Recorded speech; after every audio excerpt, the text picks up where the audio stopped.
Ngibingelela abefundisi bethu bonke, omama befundisi, ngibingelele omama bonke, ngibingelele obaba, ngibingelele nogogo, ngibingelele intombi, ngibingelele insizwa, usonto sikole, umshayo wobhubhe egameni likaJesu Kristu Nkosi. Amen. Amen.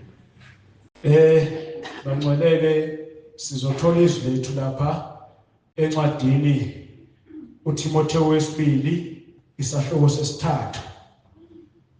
Soqala ukufunda kuverse 16 no verse 17. Kufundeka kanje-ke.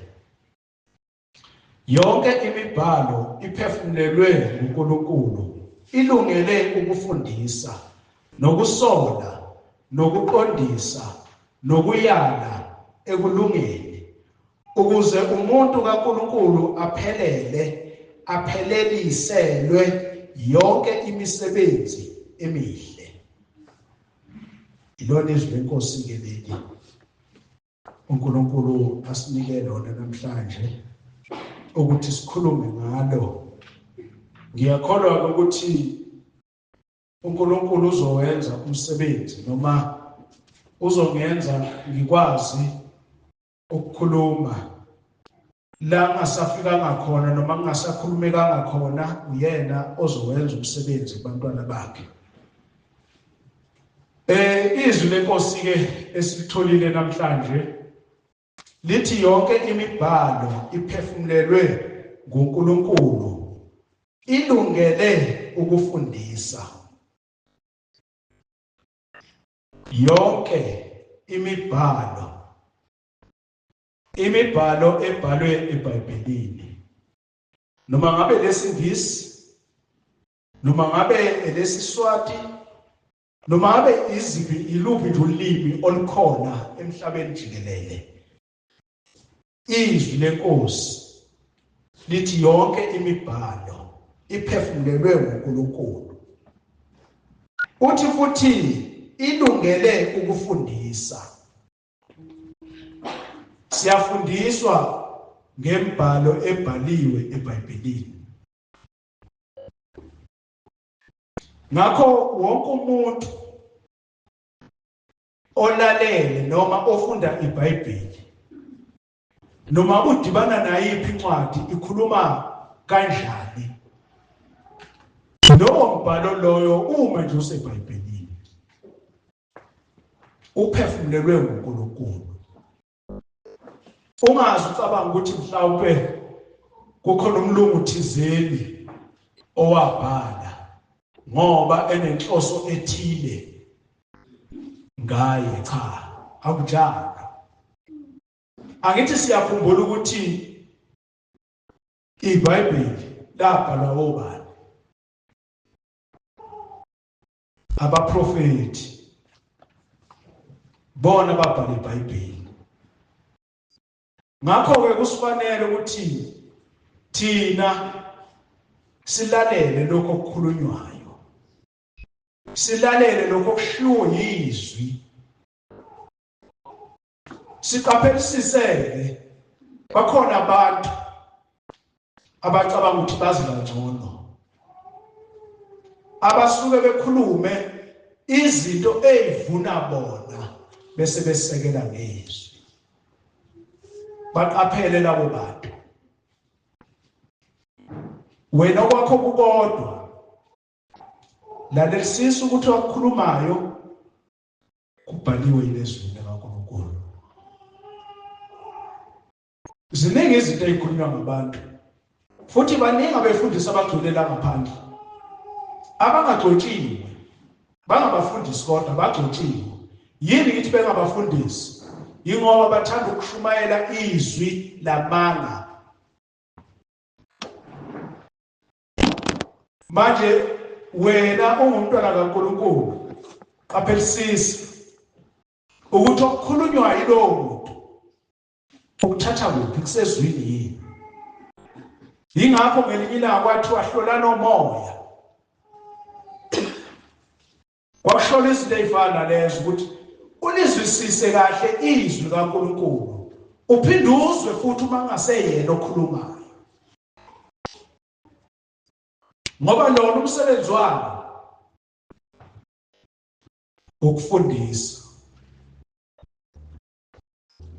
Umsebenzi walo liyasola, lisola izintweni osuke uzenza wena ongumntwana kaNkulunkulu.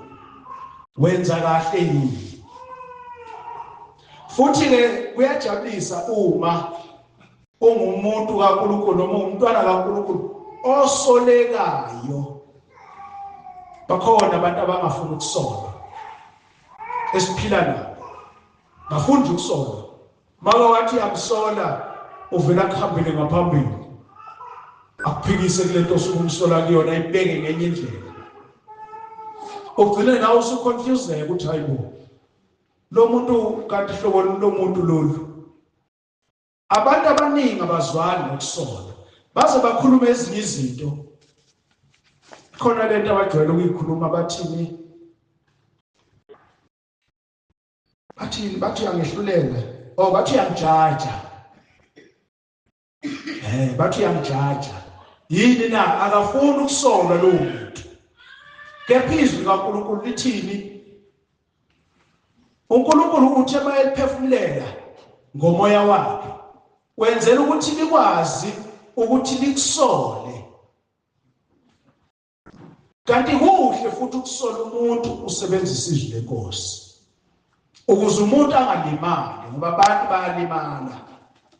Uthi yamsola umuntu kanti izwi lenkosi awulisebenzisanga ngesikhathi umsola, uvele wakhuluma nje nawe njengomuntu wasezweni, avela kuthatha kubhekisele. Ekugcineni kwakho konke anisezwana, sengathi seniyaxabana kanti cha. Wena ubungekho kuleso sigaba sokuxabana nomuntu, ubumsola nje uzama ukumbuyisa endleleni ukuthi azi ukuthi uma wenze lokhu uNkulunkulu akakufuni. Ngakho-ke kusifanele thina ukuba siqondisise ukuthi yonke imibhalo ebhalwe eBhayibhelini noma ngabe iyasola kodwa iphefumulelwe uNkulunkulu, noma ngabe iyasiyala kodwa iphefumulelwe uNkulunkulu. Umuntu odalwe uNkulunkulu kumele ukuba asolwe uma enze kabi, futhi uma esesoliwe akangabuki lo muntu omsolayo, akabuki ukuthi usolwe nje ngenxa yokuthi uNkulunkulu uyamdinga, uyamthanda ukuba ayiyeke lento asolwe kuyona, enze kahle. Akekho umuntu osolwayo enze kahle. Wonke umuntu usolwa ngoba kusuke kukhona laphambuke khona. Ingane esizalayo ezinye zazo ayifuni ukusola,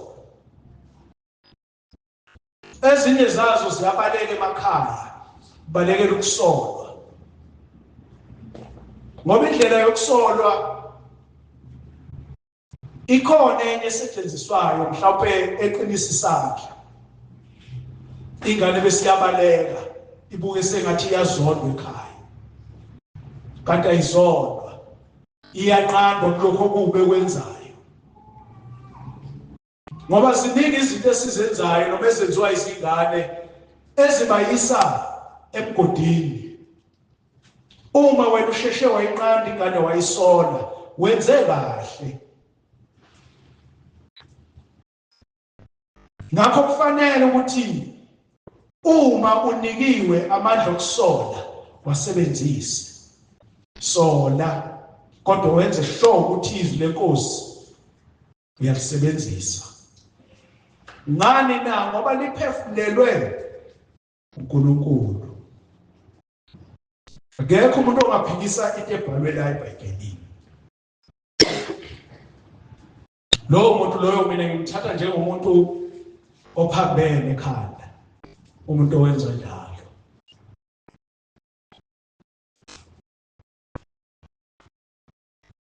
Izwi lenkosi liyaqondisa. Liyaqondisa. Awenze sinoma kanjani. Awuhambi noma yiphi indlela. liyasiqondisa izwi lenkosi lisibuyisa laphaya lisifaka olayinini. Kwesinye isikhathi uyashayeka uhamba endleleni, mhlawumbe ushayeka ngoba vele usuphumile olayinini, likushaye ubona zonke izinto zakho zingenzeki, ubona uxabana nabantu bangathi yindaba uxabane nabantu kangaka. Yingoba wena usekho layinini, usuphumile, usuhamba eceleni kwendlela. Ngakho-ke asivumeni ukuqondiswa izwi ingathi besingasiqondiswa kahle, nokhulumayo ethi yasiqondisa asiqondise ngendlela efanele ukuze sizomuzwa. Ngoba kungenzeka akhulume into esingeke sizwe, mhlawumbe ngesiphinde simuzwe. Izwi lenkosi lithi nokuyala ekulungeni. Liyayala izwi lenkosi, ndodana yami, uma izoni zikuyeka ungavumi, ungawushiyi umthetho kanyoko. Kusho izwi lenkosi liyasiyala. uNkulunkulu wathi wayeliphefumulela wenze izinto ezifana nalezo ukuthi uma ufuna ukuyala usebenzise izwi lenkosi uyale ngalo ukuze kuzoba kuhle kulowo omyalayo ezokuzwa ukuthi uthini. Ungamyala umuntu ngento yezwe izomsiza ngani? Izomsiza ngani into yezwe? Ukuba bengenzeka masiyala, ngoba ukuyala khona uthi kuyalwa ingane kuphela, nabantu abadala bayalwa ngabanye abadala abazi kangcono kunabo. Ngoba thina sizingane mhlawumbe sizosaba ukuyoyala umuntu omdala, ufuna usebenzisa indlela ethile yokuthi uthole izwi ufunde lona bese umbuza umuntu omdala, umbuze ngendlela yokuthi azogijima nayo uyifunda lento eBhayibhelini bese bona ukuthi oh iphambukile la. Lokho kuyathokozisa lokho. Ngisho kubantu abancaneke ukuthi umuntu omdala ungamiyala, kodwa kakhulukazi ingathi kungamzela nobuhlakani bezwi ukuze angeze ukuthethisa noma angeze ukulwisa. Ngoba abantu abadala isikhathi esiningi abafuni ukuyalwa izingane. Abanye bagcina bengayalekanga ngoba engekho umuntu omdala kunaye ozomyala. Manje izingane zethu uma ifuna ukusiyala, mhlawumbe khona la ngiphambuke khona, ufuna senze ubuhlakani bezwi ukuze akwazi ukungiyala. Ngingaboni ukuthi uphikisa leyada. Mhlawumbe uzothi uma ethi yakhuluma aqonde uvuke ngolaka ngenxa yokuthi uyingane. Angazi-ke noma izwi lenkosi liyasho ukuthi vuka ngolaka, ngoba umuntu kaNkulunkulu, umntwana kaNkulunkulu hlezi ethobile ngaso sonke isikhathi, nengane iyathontshelwa.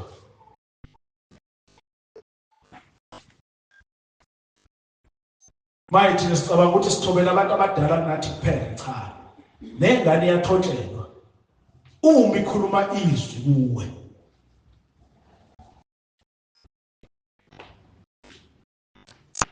Ngakho-ke kusifanele ukuthi silalele uma ngabe siyalwa, silizwe izwi lenkosi. Nathi thina siyalayo sisebenzise izwi lenkosi ukuyala. Singaveli siyale nje sikhulume ngomlomo, mhlawumbe sikhulume izinto ezayikhulunywa ngomkhulu kudala nabo beyikhulumela nje benganake lutho. thina kusifanele ukuthi sisebenze izwi lenkosi.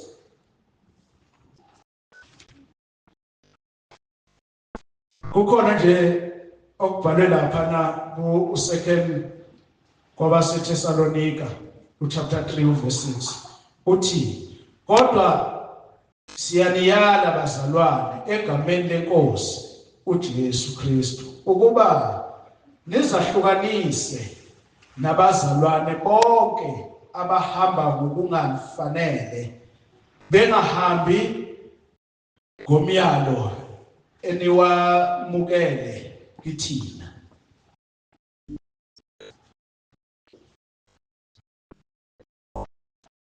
Siyaniyala bazalwane egameni lenkosi uJesu Kristu ukuba nizahlukanise nabazalwane bonke abahamba ngokungafanele.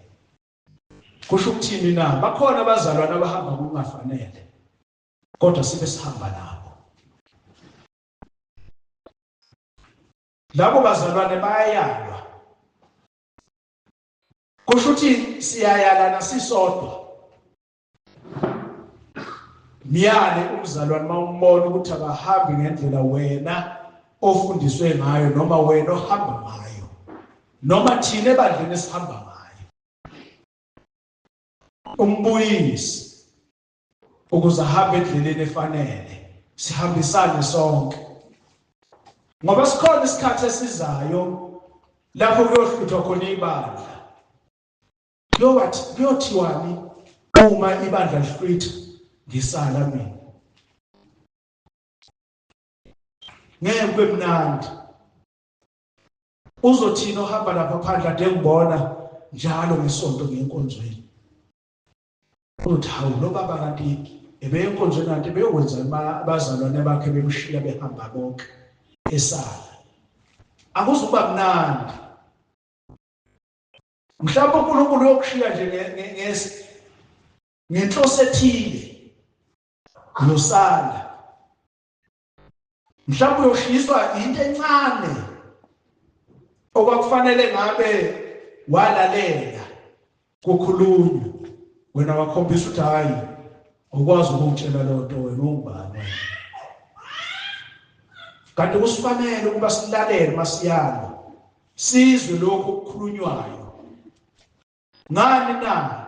Yonke imibhalo iphefumulelwe nguNkulunkulu. Awukho umbhalo la uNkulunkulu angawazi. Uyazi yonke lembhalela. Njengoba nathi sila akekho umuntu uNkulunkulu angamazi sila. Sonke nongaphandle uNkulunkulu uyamazi. Ngani na? Uphefumulelwe uNkulunkulu lo muntu. Umuntu nje ngoba ephefumulelwe uNkulunkulu. Kunomoya kaNkulunkulu okithi. Kusho ukuthi uNkulunkulu ziningi izinto ayiphefumulele. Thina sibhekele nathi izwi kuthiwa sifunde. Ukuze sazi ukuthi uNkulunkulu udinga senzeni ekuphileni wethu. Udinga sihambe kanjani endleleni yethu. Manje kusifanele ukuba sikholwe ikho konke okubhalwe la. Sikwenze njengoba uNkulunkulu eshilo ethi asikwenze. Usebenzisa abantu abaningi akhulume ngabo la eBhayibhelini. Baningi ngalendlela ukuthi ngeke sikwazi ngisho nokuchaza. Kodwa nje baningi abantu abasebenzisile abakhulume indaba zikaNkulunkulu. Akukhona ukuthi umuntu ebethu ethanda nje ukukhuluma bese kuthatha kuzobhalwa la, cha. uNkulunkulu ebeyihlolisisa ngaso sonke isikhathi into ekhulunywayo. Uma ilungele mina ukuba ngizwe, wayephefumulele uNkulunkulu bese lotshwa lapha encwadini engcwele. Yingakho yonke into la, yonke imibhalo la eBhayibhelini iphefumulelwe uNkulunkulu ukuba ifundise,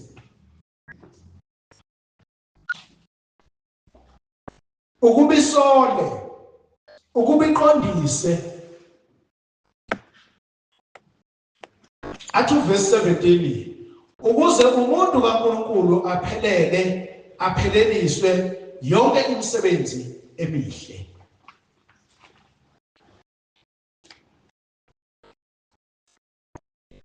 Kusho ukuthi bazalwane la uNkulunkulu ufuna siphelele. Ufuna sipheleliswe kuyo yonke imisebenzi emihle. Uyasithanda uNkulunkulu bazalwane. Akasidingi nje sesihogweni nakancane. Akadingi nanoyedwa abheke esihogweni. Ufuna siye ekhaya ezulwini lapho ehlezi khona siyohlala naye. Ingakho esitshela lemibhalo le ukuthi yonke imibhalo iphefumulelwe uNkulunkulu ilungele ukufundisa nokusola nokuqondisa nokuyala. Kusho ukuthi thina kusimele ukuthi konke okukhulunywa la, ukusola, ukuyala, ukufundisa, ukuqondisa, sikwamukele. Kubhalelwe thina lokhu. Kumele sikwamukele. Singaphikisani nakho. Ukuze sisizakale, sihambe siye ekhaya ezulwini sesifundile, sisazi. Kungathi mafika isikhathi sokuba uqoqwe, thola ukuthi thina sihlakazekile, asisaqoqeki.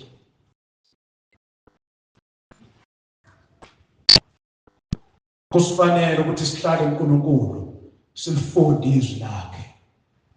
Silifunde noma abe yinini. Abakwazi ukukhuluma kahle bathi izwi lenkosi ngaphambi kokuba ulale ingathi ungalifunda. Mhlawumbe nasekuseni mawuvuka ungalifunda izwi lenkosi. Angikhumbuli ukuthi khona la likhetha khona ukuthi lifunda uma ulala kuphela.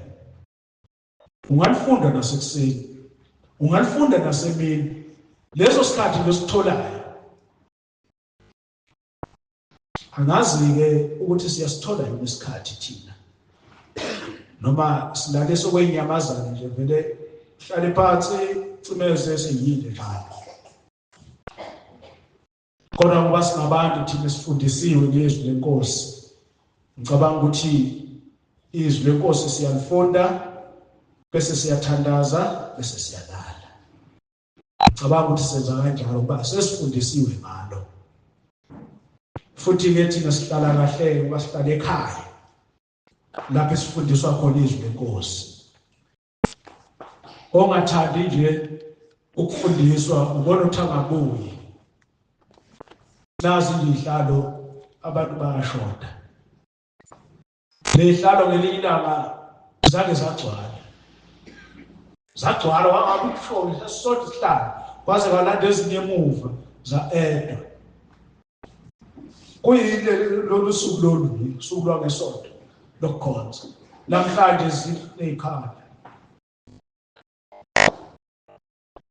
Khona abantu abangafuni ukuzwa izwi lenkosi. Indaba yakhe kumuntu. Angeke abanjwe ngenkani. Njengehashe ungeke waliphuzisa amanzi lingafuni. Ngoba uma wenze njalo khona okungekuhle ongagcina usukuthola.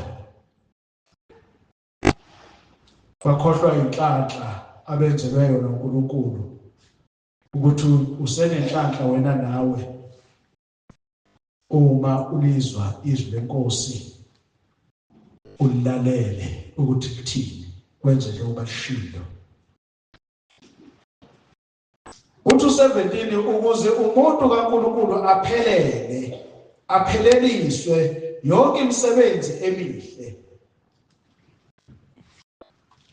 Ingakho kumele sisolwe bazalwane, siyalwe, senziwe konke okuhle, siqondiswe nasendleleni yethu, naseyintweni esizenzayo esiyikhulumayo, sivume nje ukuqondiswa. Mhlawumbe uthe wakhuluma kabi, mawube nenhlanhla wakhona oza kuwa zokulungisa, kungaphathi kabi lokho.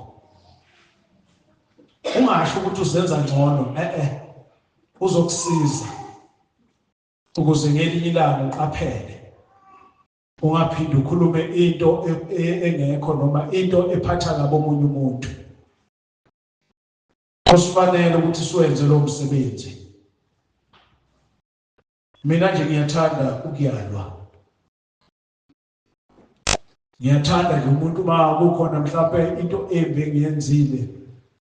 Ngoba kuyenzeka uthi uyenza kanti ukhona obonayo mhlawumbe ubona ngenye indlela no lokho bekungamele ukwenze kanje. Bekumele ukwenze kanje. Kuhle lokho. Kuphela kufuna uqaphelisise ukuthi uzokhuluma uthini lo muntu. Ungaveli nje ukhulume nje kube lihlaza. Khuluma kahle ukuze azoyimukela kahle into eyishoyo. Mawenze njalo uzohlukana naleya nto ayenzile. Noma uzoqaphelisisa akukhulumayo akhulume kahle. Ukumyala umuntu mawenza njalo uyamyala uyamqondisa. Kusifanele ukuthi siwenze lo msebenzi. Bazalwane sengaze ngikhulume okuphambene nalokho okubhalwe la. Ngizobonga kakhulu ukuthi sithole ithuba lokuba silalele uNkulunkulu ukuthi uthini. Okuhle ngathi ukuthi senze lokhu uNkulunkulu akukhulumile. Singenzi okuphambene nalokho akushilo. Lokho kuyosisiza futhi kuyosikhulisa sihambe siqonde endleleni kaNkulunkulu simesabe njalo.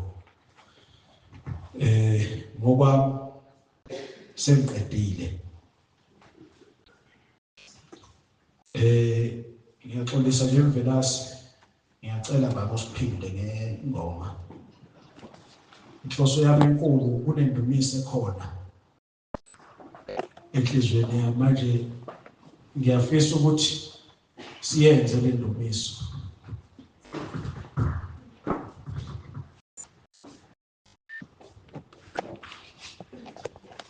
Uma ke siqeda sizoguqa phansi sikhuleke masiqeda ukucula. Masiqeda ukukhuleka ngenzosuka la. Umphathi wohlelo uzoqhubeka nohlelo lwakhe ngoba ngiyazi akapheli. Uyena owazi ukuthi kuzophela nini. Kulungile phela sisho. Sibukele number 107. Ngiyavuma umangaliso lokaKristu umfe. Ngiyavuma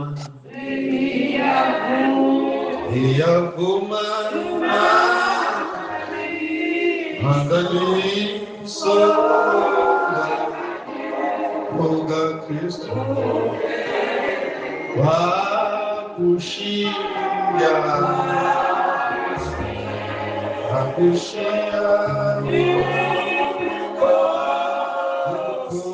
Nkosi letawa inetula